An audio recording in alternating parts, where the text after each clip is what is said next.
Good day viewers, welcome to another edition of the Daily Strange Stories. I'm John Brown. I hope you've had a fantastic weekend and are feeling refreshed and ready for the week ahead. Our lead story for today. Neighbor exposes President Ramaphosa's shocking lies. Here is how he frequently visits his nephew Hangwani Maumela. President Cyril Ramaphosa's morning walks have long been a symbol of his connection to the people, a reassuring image of accessibility. Hi, Mr. President! Hi!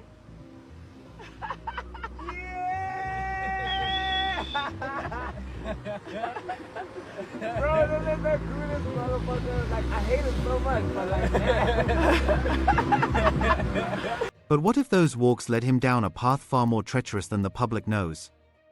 In the upscale suburb of Sandhurst, a neighbor of Hangwani Maumela, the alleged mastermind behind a massive public health fund scandal, is challenging the president's version of events.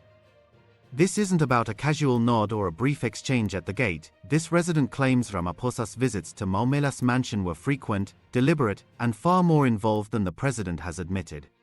I need to come to the president. Yeah. He don't need to come to me. You come to me. yeah. You come to me. Yeah. How are you, my brother? Yeah. I'll give you some love. I love you. I'll give you some love. I love you. How are you? No better cameraman in the world. Let me tell you. Yes. So, I mean, if you say it's beautiful, this is the best. As the dust settles from a recent, dramatic raid on Maumela's property, and as the sheer scale of the alleged corruption becomes chillingly clear, these eyewitness accounts from Sandhurst raise uncomfortable questions. Was Ramaposa truly unaware of Maumela's activities? Or was he a closer confidant than his letting on? The answer, it seems, lies hidden within the secrets of this exclusive neighborhood, a place where family ties run deep, relationships are fiercely denied, and billions of rands vanished into thin air. The controversy ignited last week when the Special Investigating Unit, known as the SIU, descended on Maumela's three-story mansion in a coordinated operation involving police and removal trucks. This raid, carried out on Thursday, October 9, 2025, marked a dramatic escalation in the investigation into the Tembisa Hospital scandal, where over 2 billion rands were allegedly siphoned through fraudulent procurement deals. Maumela, identified as the key figure in one of the main syndicates, saw his fleet of luxury vehicles, including 3 Lamborghinis each valued at several million rands, hauled away along with valuable artwork and other assets. The SIU had secured a court order to freeze these items, part of a broader effort to preserve nearly 900 million rands in assets linked to irregular payments from the hospital. This action followed an interim report that exposed a sprawling network of corruption spanning from 2018 to 2023, involving maladministration and fraud that exploited weaknesses in the hospital's systems. At the core of this tale is Hangwani Maumela, a businessman whose rise to wealth has been shrouded in mystery until now. Born in the same year as Ramaposa's son Andile, Maumela grew up in a village near Tohoyandou in Limpopo, described by family as a quiet child who later ventured into tent-related work. His father, Basil Muddao, recalls Maumela starting out in Polokwane, handling contracts that remained vague until the scandal broke. Maumela's mother, Mboneni Maumela, held a senior position in the Limpopo Department of Health before retiring, adding another layer to the family's connections in the public sector. Through a family trust established in 2016, Maumela acquired an impressive portfolio of properties worth hundreds of millions, including a 75 million rand mansion in Bantry Bay and high-end homes in Hurlingham and Sandton. One standout property, a 5-bedroom designer home in Hyde Park purchased for 25 million rands in 2018, features luxurious elements like a glass-enclosed closet with elegant lighting, an open-plan bathroom with a spa bath and double shower, and a private viewing deck accessible from the main bedroom. Below the living areas, it boasts a 5-car garage, an underground bar, and a cinema, creating an oasis of opulence that requires a monthly income of over 1 million rands to maintain bond repayments of around 330,000 rands. These assets, now under scrutiny, tie directly to Maumela's business dealings with Tembisa Hospital. The SIU's probe revealed that his syndicate was the largest beneficiary, securing 816 million rands through 1,728 procurement bundles involving 41 suppliers. The methods were cunningly designed to evade detection. Syndicates kept purchase orders just below the 500,000 rand threshold that triggers formal tender processes, allowing them to use a simpler three-quote system that was ripe for manipulation. Suppliers were not drawn from the official central supplier database, and there was no fair rotation among providers, pointing to collusion and possible fronting operations. Documents were falsified, items overpriced, and controls circumvented, leading to widespread irregular expenditures that depleted funds meant for patient care. The hospital's leadership played a pivotal role in enabling this scheme, according to the SIU's findings. Under the Public Finance Management Act, the Chief Executive Officer holds responsibility for maintaining transparent financial systems, preventing wasteful spending, and conducting due diligence on partnerships. Yet, the report highlights a severe lack of oversight across multiple administrations. From 2016 to January 2021, Dr. Legopane Mokalati served as CEO, overseeing a period when early irregularities began to take root. He faced suspension in 2021 following an investigation into the death of patient Shonisani Letole, who had publicly complained about substandard care, including going without food for over 100 hours while treated for COVID-19 symptoms. An independent tribunal later upheld disciplinary recommendations against Mokaleti, confirming failures in hospital management. Gladys Buhosi acted as CEO briefly from February to April 2021, during which time the procurement issues persisted without apparent intervention. Then, in April 2021, Dr. Ashley Mtunzi took the helm, authorizing appointments of non-compliant service providers until his suspension in August 2022. The SIU noted that these leaders failed to alert authorities or implement necessary checks, allowing the syndicates to flourish. Experts in governance have weighed in on these shortcomings. One analyst pointed out that CEOs are tasked with ensuring oversight in procurement and risk management, providing a checklist for investigations like the SIU's to verify compliance with laws. Another emphasized that even without full signing powers, accounting officers must blow the whistle on irregularities, highlighting a collective failure among the three CEOs to uphold accountability. The investigation expanded from an initial focus on 2020 to 2023 to cover 2018 through 2024, uncovering that the corruption was not isolated but a patterned behavior rooted in poor controls and ethical lapses. Central to exposing this network was Babita Deokaran, a dedicated whistleblower who served as the acting chief financial officer in the Gauteng Department of Health. In the months leading up to her assassination in August 2021, Deokaran meticulously uncovered suspicious payments totaling around 850 million rands to over 200 companies linked to Tembisa Hospital. Her reports detailed how syndicates devised ways to avoid regulatory oversight, including bypassing tender requirements and manipulating quotes. Despite her warnings, the department initially took no decisive action, allowing the schemes to continue. The SIU's later work built on her findings, expanding the scope to reveal over 2 billion rands in losses. Deokaran's tragic death underscored the dangers faced by those who challenge entrenched corruption, prompting calls for better protections and systemic reforms in public health administration. President Ramaphosa's involvement in this narrative began to surface in 2022 when opposition leader John Steenhuisen questioned him about any relationship with Maumela during a parliamentary session. At the time, Ramaposa firmly denied knowing Maumela, stating he had never met or encountered him. This stance held until recent developments forced a shift. Following the SIU raid and the emergence of video footage showing Ramaposa outside Maumela's home, his spokesperson Vincent Magwenya initially dismissed any connection, calling it a coincidence tied to the president's routine walks in the neighborhood. It is important that we emphasize the position of the president with respect to the News 24 story on a certain Mr. Maumela and his cozy relationship, as claimed by News 24 with the president.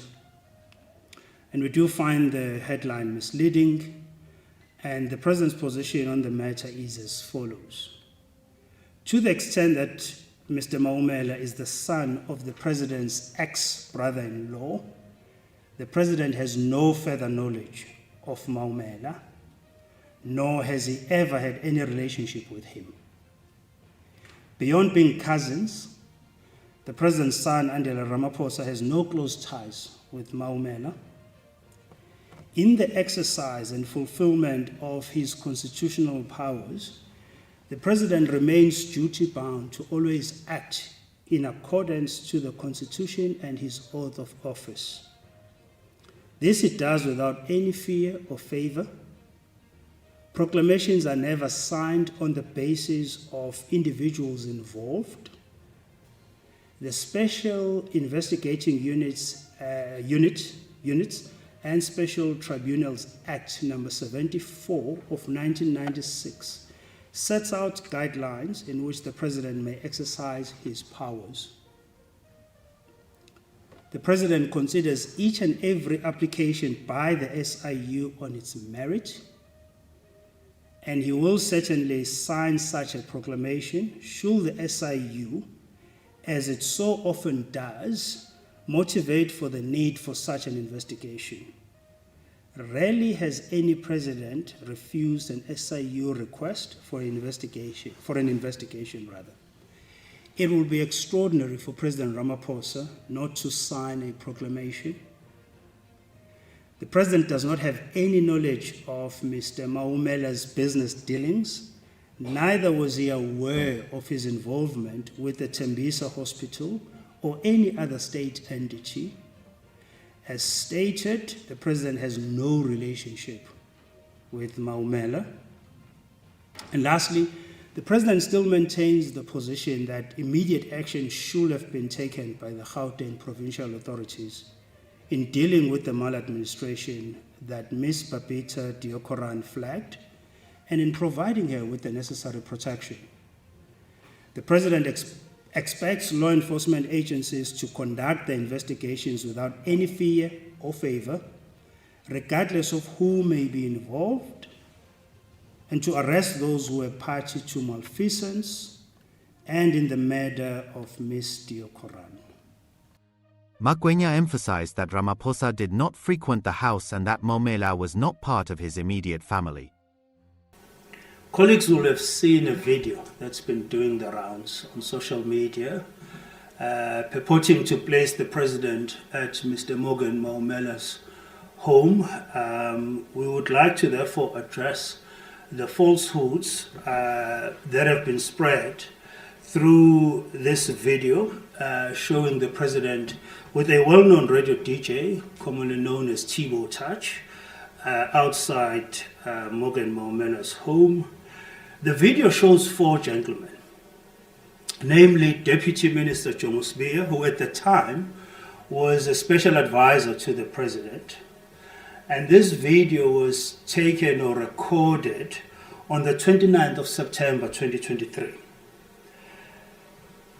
You also see the President in the middle with the DJ, Thibo Touch, as I've mentioned, as well as with Bishop Noel Jones. Now, colleagues will also recall, and it is well known, that the President loves to walk whenever he finds time, and that is how he keeps himself fit. On this day, he had invited Mr. Spear on a walk, which is something he does regularly, to invite his staff, including ministers, for walks, as well as his friends. It's usually a very constructive time and easy time to engage the President on a number of issues during the walk. So during this particular walk, they passed a house which we now all know to be Maumela's house. As they were passing this house, they were stopped by Thibo Touch, who got out of the car. As I've mentioned, he was in the company of his mentor and friend, Bishop Noel Jones. They took pictures and they recorded a video. During the same walk, the President had stopped and spoke to several people along the way, including taking pictures with some of those people. Mr. Jomo Spear's Facebook post during that time do show all of this. And so, indeed, you see the President in front of Maumela's house, but they were not visiting the house or coming out of that house. It just so happened that Thibo Touch stopped his car to greet the President as he was walking past what we now know as Maumela's house. The president did not even know whose house it was at the time. The other dynamic about this street in particular is it's a street that the president, uses regularly when he takes walks or drives past or drives through the street. And naturally, he'll drive past this house because the street is not too far from his home in Hyde Park. It's a street that he will use when driving to and from Sandton, for example, or heading to any northerly direction. It's a street that we use when we go to his house, either coming from a northerly direction or heading towards Sandton or a northerly direction. And so it's not uncommon to see the president's convoy in that street or to see him walking in that street because it's really, really close to his house. I mean, I think where Maumela's house is, it's probably less than a kilometer or two, or about a kilometer at the most. And so naturally, depending which route he decides to take, there's no way he will not walk past that house. However, during a question and answer session in Parliament on Tuesday last week, Ramaposa adjusted his account. He admitted to a distant family link. 47 years ago, he married Maumela's aunt, Hope Muddau, in a union that ended in divorce 43 years ago. Ramaposa explained that in 2023, while walking past a house under construction in his neighborhood, he wondered about its owner but received no answers. The following year, in 2024, he encountered a man who introduced himself as Hangwani Maumela outside the property. Ramaposa recounted confronting him, saying he was the one tarnishing his name, to which Maumela simply smiled before Ramaposa continued his walk. Yes, this matter has occupied the headlines for quite a number of days now.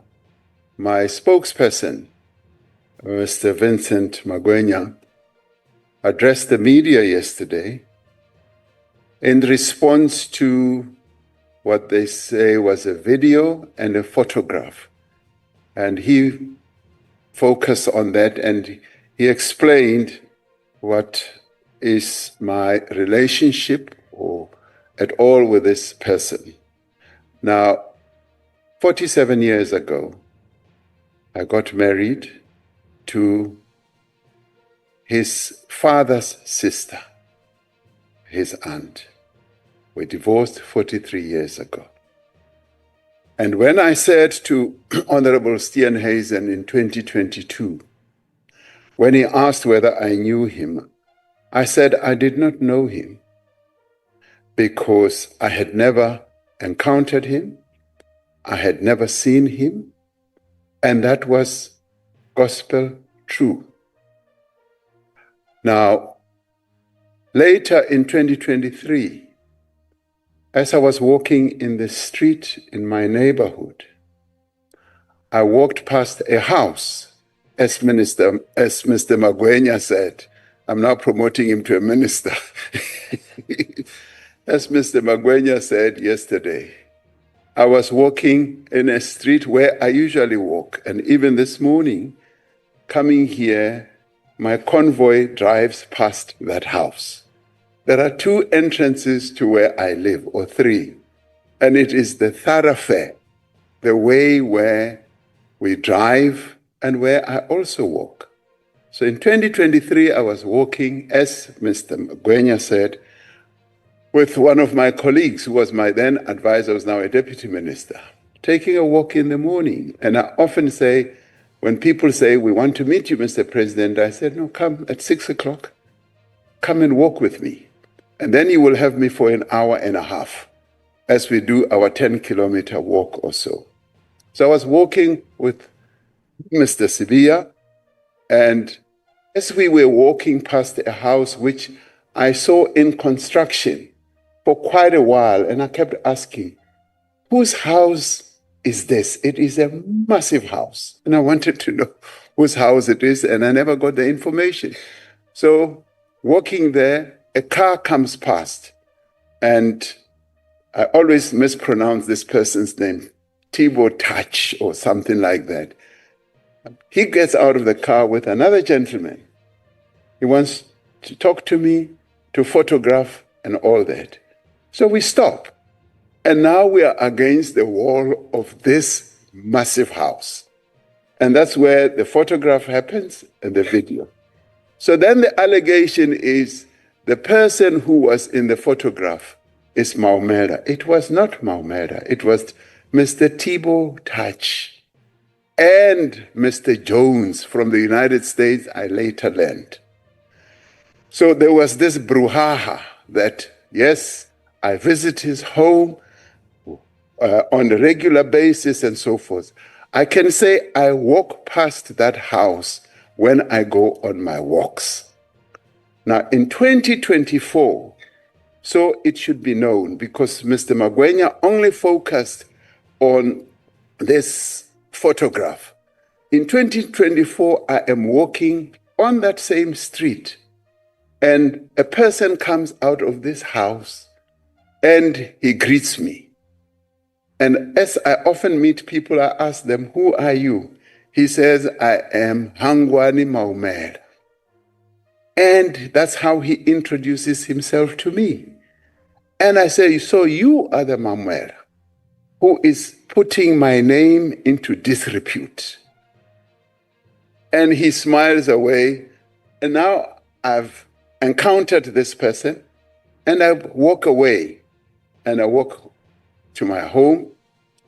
And then in 2024, on the 26th of December, I am walking with my daughter, who loves walking too, on the same street.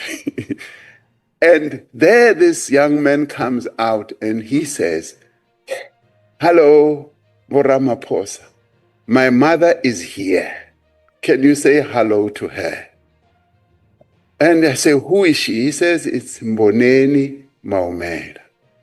Now, when I was at school in Papuli High School with my then wife, Hope Mudau, her brother was also there.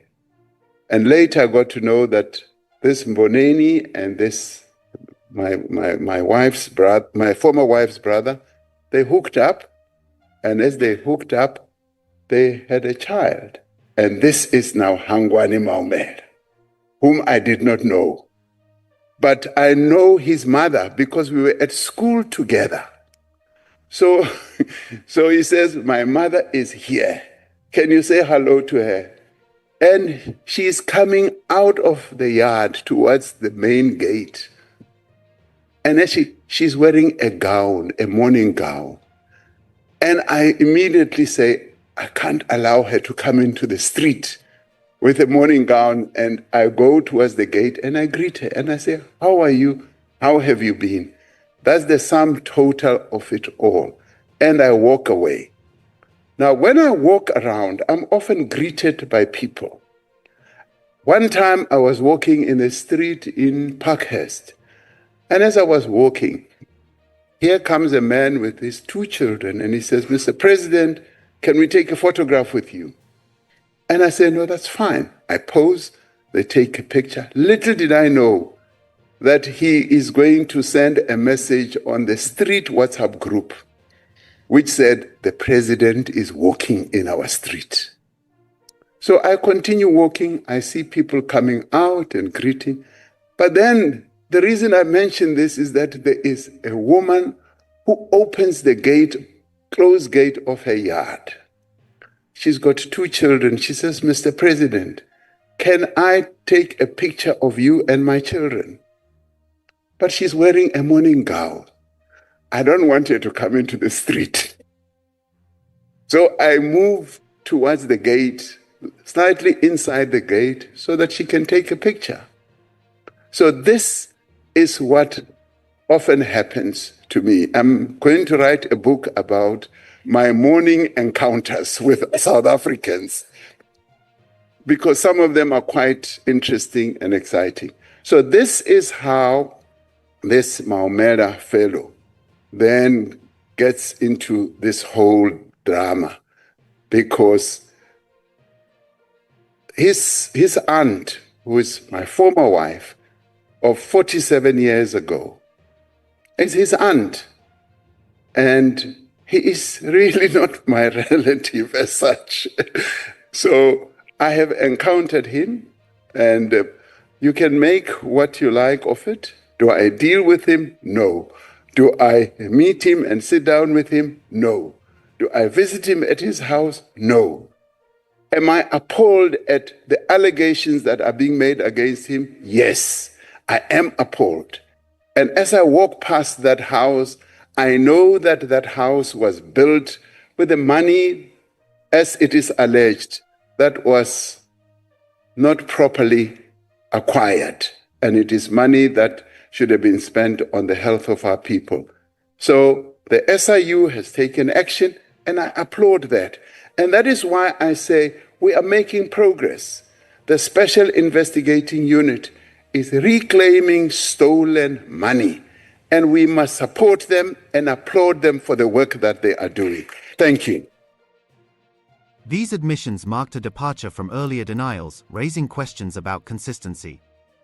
Political analysts have described Ramaposa's explanations as evasive and lacking full transparency. One observer noted that with access to intelligence services, it seems unlikely Ramaposa was unaware of Maumela's high-profile lifestyle, especially given the mansion's prominence on his walking route. Another analyst argued that presidential security protocols would require knowledge of neighbors, particularly those with family ties, making the initial denials appear implausible. A spokesperson from the Umkhonto weSizwe party accused Ramaposa of dishonesty, pointing out that his son Andile is Maumela's cousin, further complicating claims of no prior awareness. Adding intrigue are Maumela's broader connections within political circles. Investigations have uncovered links to Becheni Chauge, a principal political advisor to Ramaposa and a key figure in his campaigns. Chauge, often called the president's fixer, owns a property in the same exclusive Hyde Park complex as one of Maumela's homes, making them neighbors. Chauge's company has been involved in election efforts across Africa, and his proximity to Maumela raises potential conflicts, especially if Ramaposa were to authorize further SIU probes. Despite this, the presidency maintains that Ramaposa acts without favoritism and would approve investigations based on merit. Maumela's business empire extends through 9 companies, 7 of which operated from a unit in a Sandton residential estate. These entities secured millions in hospital contracts, often through transactions valued just under 500,000 rands to skirt formal processes.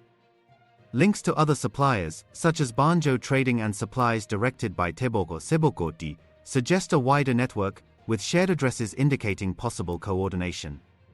Sebokoti's other firms, Teboko Medical Suppliers and Atang Medical Suppliers, also tie back to the same location, amplifying suspicions of interconnected operations. Ramaposa has publicly expressed dismay at the allegations against Maumela, stating that the mansion and its luxuries were likely built with misappropriated funds intended for public health. Yet, the neighbor's claim of frequent stops at Maumela's gate persists, suggesting a familiarity beyond the casual encounters described.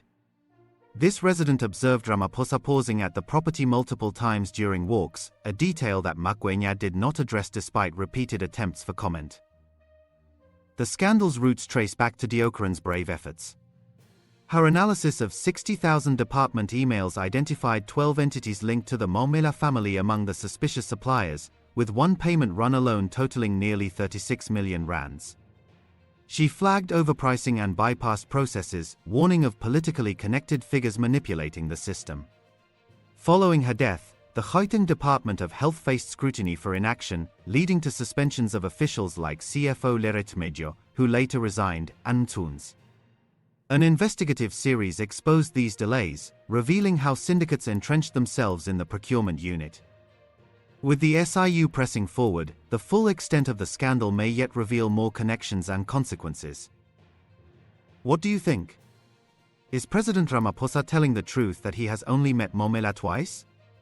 Or the neighbor is the one who is telling the truth that Ramaposa frequently visits his nephew? Thanks for watching this news bulletin. Please share your opinion in the comments section. We would be glad to read and respond to your comments. Let's meet again tomorrow in our next strange story. Wishing you a fruitful and productive week ahead.